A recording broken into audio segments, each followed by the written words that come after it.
என் அன்பு சகோதர சகோதரிகளே, விக்டோரியஸ் மினிஸ்ட்ரிஸ் பைபிள் இன்ஸ்டிடியூட் மூலமாக நேரடி வகுப்புகளை நாம் துவங்க இருக்கிறோம். ஜூன் மாதம் 1 தேதியிலிருந்து இந்த வகுப்புகள் துவங்கும். இந்த வகுப்பினுடைய தனி சிறப்பு என்னவென்று சொன்னால், என்னுடைய நேரடி மென்டர்ஷிப்பில் இது நடக்கும். மிக குறைந்த பிள்ளைகளை தான் நாங்கள் இதில் எடுக்கிறோம். மிக குறைந்த கட்டணம் நாம் அதில் வாங்குகிறோம். அதோடு கூட எல்லா விதமான இசை, accounts, office administration, editing, video editing, shooting எல்லாவற்றையும் நாம் இந்த நம்முடைய மாணவர்களுக்கு சொல்லிக் கொடுக்க நான் அதிக ஆசையோடு கூட இருக்கிறேன். காரணம், இந்த 3 வருஷம் இந்த பிடிஹெச் படித்து முடித்து வெளியே போகும்போது ஒரு தரமான திறமையான ஒரு தேவ மனிதர்களாக வெளியே செல்லணும் அப்படின்னு சொல்லி என்னுடைய ஆசை. அதோடு கூட இந்த மாணவர்களை நம்ம அடிக்கடி வட இந்தியாவுக்கும் அனுப்பி அங்கே மிஷன் ஃபீல்டில் டைரக்டாக அவங்க ஊழியம் செய்வதற்கும் பயிற்சி கொடுக்கப்படும். தமிழ்நாட்டிலும் நிறைய கிராமங்களுக்கு அவர்களை அனுப்பி ஊழியம் செய்ய நிறைய ஊழியங்களோடு கூட நாம் அதிகமாக பேசி வருகிறேன். ஆண்டவருடைய பெரிதான கிருபையினால இதுவரைக்கும் ஒரு அனுகூலமான சூழ்நிலைகளை நமக்கு தந்திருக்கிறார். எனவே உங்களுக்கு தெரிந்தவர்களை நீங்கள் உடனடியாக நீங்கள் இந்த வேதாகம கல்லூரியில் இணைக்க உங்களை அன்போடு கூட கேட்டுக்கொள்கிறேன். தங்கும் இட வசதியோடு கூட இருக்கிறதுனால கொஞ்சம் பேர் தான் தங்க முடியும். எனவே சீக்கிரமாக கீழே காண்கிற ஃபோன் நம்பருக்கு தொடர்பு கொண்டு உங்களுடைய அப்ளிகேஷனை வாங்கி நிரப்பி அனுப்புங்கள். நாட்கள் இல்லை, எனவே வேகமாக செயல்பட அன்போடு கேட்டுக்கொள்கிறேன். God bless you.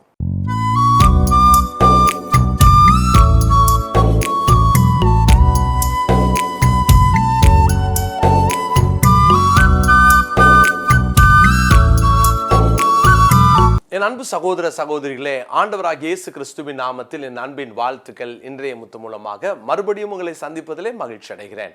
எனக்கு அருமையான தேவனுடைய பிள்ளைகளே, தேவன் நமக்கு சந்தோஷத்தை நம் உள்ளத்திலே தந்திருக்கார். சூழ்நிலை எவ்வளோ மோசமாக இருந்தாலும், உங்களை சுற்றி இருக்கிற சூழ்நிலைகள் உங்களுக்கு விரோதமாக ஏமாற்றுகிறதாக இருந்தாலும் கலங்காதீங்க.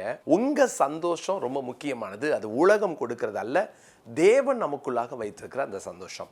அந்த சந்தோஷத்தை எப்போதும் நாம் கவனமாக காத்துக்கொள்ள வேண்டும். அந்த சந்தோஷத்தை ஒரு நாள் இழந்துடாதீங்க. அடிக்கடி செக் பண்ணிக்கோங்க. நான் ஏன் இந்த விஷயத்தினால என் சந்தோஷத்தை இழக்க வேண்டும்? நான் ஏன் இந்த பிரச்சனையினால எனக்குள்ள இருக்கிற சந்தோஷத்தை இழக்கணும்? ஏன்னா எனக்குள்ள இருக்கிற சந்தோஷம் பரலோகத்திலிருந்து பெற்றுக்கொண்டது இல்லையா? கர்த்தர் கொடுத்த சந்தோஷம்.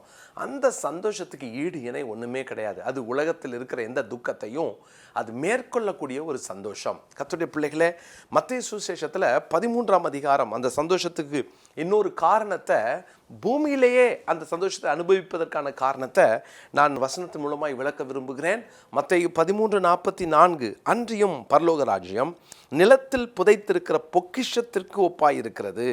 அதை ஒரு மனுஷன் கண்டு மறைத்து அதை பற்றி சந்தோஷத்தினாலே போய், அந்த புதையல், அந்த பொக்கிஷத்தை குறித்த சந்தோஷத்தினாலே போய் தனக்கு உண்டான எல்லாவற்றையும் விற்று அந்த நிலத்தை கொள்ளுகிறான். ஒரு பொக்கிஷத்தை கண்டுபிடிச்சிட்டான். அந்த பொக்கிஷம் விலை மதிக்க முடியாத பொக்கிஷம். அதை வாங்குவதற்காக தனக்குண்டானதை எல்லாம் விற்று அதை கொள்ளுகிறான்.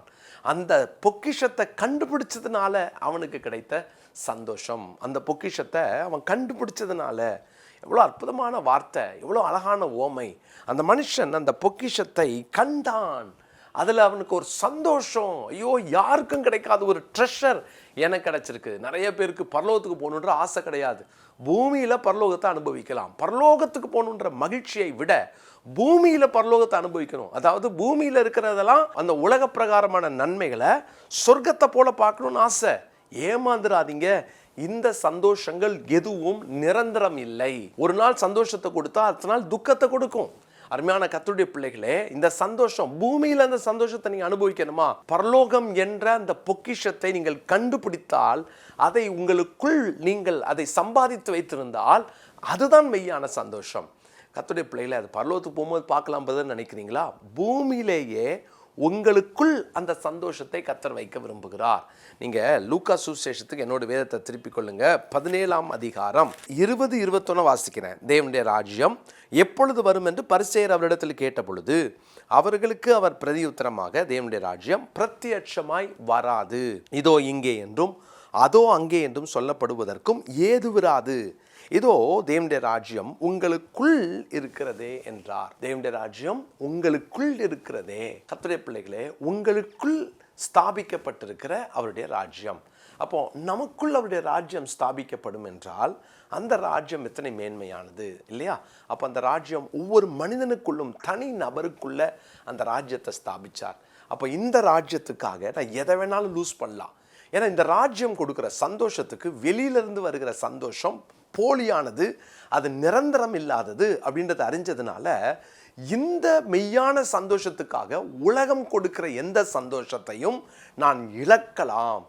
எதை வேணாலும் விற்று இந்த சந்தோஷத்தை நான் காத்துக்கலாம், எதை வேணாலும் இழந்து இந்த சந்தோஷத்தை நான் காத்துக்கொள்ளலாம். பிரியமானவர்களே, இன்னைக்கு தேவன் நமக்கு தந்திருக்கிற அந்த சந்தோஷத்தை அனுபவிக்க, அந்த சந்தோஷத்தை உங்கள் வாழ்க்கையில நீங்கள் பூரணமாய் பெற்றுக்கொள்ள கர்த்தர் கிருபை பாராட்டுவாராக. ஒருவேளை இன்னைக்கு இந்த வார்த்தை கேட்கிற தேவ பிள்ளையே, உலகத்துல அது இல்லை இது இல்லை எனக்கு அது கிடைக்கலன்னு சொல்லி எதையோ ஒரு துக்கத்தோட நீங்க அலைஞ்சு தெரிஞ்சிட்டு இருக்கலாம். உங்களுக்குள்ள தேவ ராஜ்யம் ஸ்தாபிக்கப்பட்டுச்சா? அதனாலதான் இயேசு அழகா சொல்லி கொடுத்தாரு, உம்முடைய ராஜ்யம் வருவதாக. இல்லையா? ஒவ்வொரு நாளும் ஜெபம் பண்ணணும், ஒவ்வொரு நாளும் கேளுங்க, உம்முடைய ராஜ்யம் வருவதாக. எங்க அரசியல் முடிவுகள் வந்த உடனே ஆட்சி அமைக்க போறாங்க, புதுசா கட்சிகள்லாம் வந்துருச்சு, அந்த ராஜ்யம் தேவனுடைய ராஜ்யமா? ஒரு நாளும் அல்ல. நிறைய பேர் நினச்சிக்கிட்டாங்க புதுசா ஏதாவது கட்சி வந்தா ஊழல் போயிடும் அல்லது வேறு ஏதாவது அசம்பாவிதங்கள்லாம் நடக்காதா? இந்த உலகத்துல தேவன் 1000 வருடம் அரசாட்சி செய்ய போகிறார். அந்த அவருடைய அரசாட்சியில் மட்டும்தான் பர்ஃபெக்ஷனை நம்ம பார்க்க முடியும். உலகத்துல யார் ஆட்சி செஞ்சாலும் அந்த ஆட்சியில நீங்க எல்லா தவறுகளும் நடக்கும். என்ன பார்க்கணும்?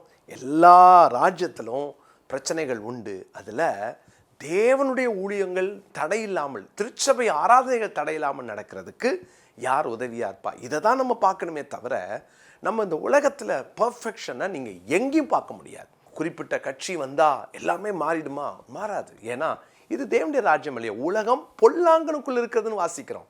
அப்போ இன்னைக்கு இந்த ராஜ்யத்தை ருசிக்கிறதுக்கு தான் கர்த்தர் எனக்குள் அந்த ராஜ்யத்தை ஸ்தாபிக்கிறார். அப்போ அவர் எனக்குள் இருந்து ஆட்சி செய்கிறார், எனக்குள் அந்த ராஜ்யத்தை ஸ்தாபிக்கிறார். அதனால எனக்கு ஒரு சந்தோஷம் கிடைக்குது. அந்த சந்தோஷத்தை இந்த உலகத்தில் நான் அனுபவிக்கணும்னா அப்போ எனக்கு வாழ்க்கையில் எதை வேணாலும் இழக்கலாம், எதை வேணாலும் நான் கொடுக்கலாம். கர்த்தருடைய பிள்ளைகளே, இன்னைக்கு உங்களுக்கும் எனக்கும் ஒரு பெரிய சந்தோஷம் என்னன்னா, எனக்குள் அந்த ராஜ்யம் ஸ்தாபிக்கப்பட்டிருக்கிறது. இது அனுபவம். ஒரு நாள் நான் அந்த ராஜ்யத்துக்குள் போக போகிறேன். அது என் வாழ்க்கையில் கிடைக்க போகிற ஒரு பெரிய பாக்கியம். இன்னைக்கு அந்த நிச்சயம் உங்களுக்குள்ள இருக்கிறதா? தேவனுடைய ராஜ்யத்துக்குள்ள நீங்க போவீங்க, அந்த ராஜ்யத்தை சுதந்திரிப்பீங்கன்ற நிச்சயம் ஒன்று இருக்கா? தேவனுடைய பிள்ளைகளே, இந்த உலகத்தில் கொஞ்சம் கொஞ்சமாக பிசாசு தேவனுடைய ராஜ்யத்துக்குரிய அந்த சுவிசேஷத்தையும் அந்த பார்வையையும் கொஞ்சம் கொஞ்சமாக அவன் மங்க வச்சுக்கிட்டே இருக்கிறான். உலக சந்தோஷத்தை கொடுத்துக்கிட்டே இருக்கிறான், உலக சந்தோஷத்தை அனுபவிக்கிறதற்கு ஏவிக்கிட்டே இருக்கிறான். இவைகள் எல்லாம் உங்கள் வாழ்க்கையில் ஏமாற்றத்தை கொண்டு வரும். மாறாக தேவனுடைய ராஜ்யம் ஒன்றுதான் நமக்கு நிரந்தரம், அதுதான் சந்தோஷம். அந்த சந்தோஷத்துக்காக பூமியில் உங்கள் வாழ்க்கையில் கிடைக்கிற அற்ப சந்தோஷங்களை தூக்கி எறிஞ்சிருங்க. ஏன்னா இன்னொரு ராஜ்யத்துக்கு நம்ம காத்திருக்கிறோம். அங்கே போகணும்னா இந்த ராஜ்யம் எனக்குள் ஸ்தாபிக்கப்பட்டிருக்க வேண்டும். இன்னொரு வசனத்தை நான் வாசிக்கிறேன், அது இந்த நாளுக்குரிய மனப்பாட வசனமாய் குறித்துக் கொள்ளுங்கள். பிலிப்பியருக்கு எழுதின நிருபம் 3ஆம் அதிகாரம் 20வது வசனம். பிலிப்பியர் 3:20. நம்முடைய குடியிருப்போ பரலோகத்தில் இருக்கிறது, அங்கே இருந்து கர்த்தராய் இருக்கிற இயேசு கிறிஸ்து என்னும் இரட்சகர் வர எதிர்பார்த்து கொண்டிருக்கிறோம். இயேசு கிறிஸ்து என்னும் இரட்சகர் வர எதிர்பார்த்து கொண்டிருக்கிறோம். அவர் சீக்கிரம் வரப்போகிறார். அங்கே தான் நம்முடைய குடியிருப்பு. எனவே அதற்காக இந்த பூமியில் எதை வேணாலும் கொடுக்கலாம், எதை வேணாலும் இழக்கலாம், யாரை வேணாலும் இழக்கலாம். ஏன்னா நம்முடைய குடியிருப்பு பரலோகத்திலே. ஜோமல்லாமா நல்ல தாப்புனே, எங்களுக்குள் ஒரு சந்தோஷத்தை, தேவனுடைய ராஜ்யத்தை நாங்கள் கண்டுபிடித்ததினால் எங்களுக்கு தந்திருக்கிறீர். அந்த சந்தோஷத்தை ஒரு நாளும் நாங்கள் இழந்து விடக்கூடாது. நாங்கள் இந்த பூமியில் இருக்கும்போதே அந்த சந்தோஷம், அந்த ராஜ்யம் எங்களுக்குள் ஸ்தாபிக்கப்படுகிறது என்பதை அறிந்து உம்மை ஸ்தோத்தரிக்கிறோம். அந்த ராஜ்யத்துக்காக நாங்கள் எதையும் இழக்க ஆயத்தமாக இருக்க எங்களை ஒப்பு கொடுக்குறோம். எதற்காகவும் ராஜ்யத்தை இழந்துடக்கூடாது. ஆண்டவரே, நாங்கள் கவனமாக நடக்க உதவி செய்யுங்க. எங்கள் குடியிருப்பாகிய அந்த பரலோகத்திற்கு நாங்கள் ஆயத்தப்பட இன்றைக்கி எங்களை ஆயத்தப்படுத்தி கொண்டே இருக்கிறீர். நாங்கள் காத்திருக்கிறோம், சீக்கிரம் வாரும். ஆண்டவரே, உம்முடைய கரத்தில் எங்களை ஒப்பு கொடுக்கிறோம். இந்த நாள் முழுவதும் உடைய பிள்ளைகளை தொடர்ந்து நடத்தும். சந்தோஷத்துக்குள் ஆண்டவரே, அந்த நித்திய மகிழ்ச்சிக்குள் ஆண்டவரே எப்போதும் எங்களை காத்துக்கொள்ளும். இயேசுவின் நாமத்தில் பிதாவே, ஆமென். பிரியமானவர்களே, நம்முடைய விங்ஸ் ஆஃப் விக்டி மூலமாக மே மாதத்தில் சம்மர் கேம்ப் வச்சுருக்கிறோம். சென்னை சுற்று வட்டாரத்தில் இருக்கிறவங்க baking class, jewellery making class, crochet class, இது மாதிரிலாம் நம்ம ஆயத்தப்படுத்தி வச்சுருக்கிறோம். எனவே விருப்பம் உள்ளவர்கள் நீங்கள் வந்து, மிக குறைந்த ஃபீஸ் கொடுத்தா தான் நம்ம படிக்க முடியும். ஆனால் உங்கள் வாழ்வாதாரத்துக்கு மிகுந்த பிரயோஜனமாக இருக்கும்.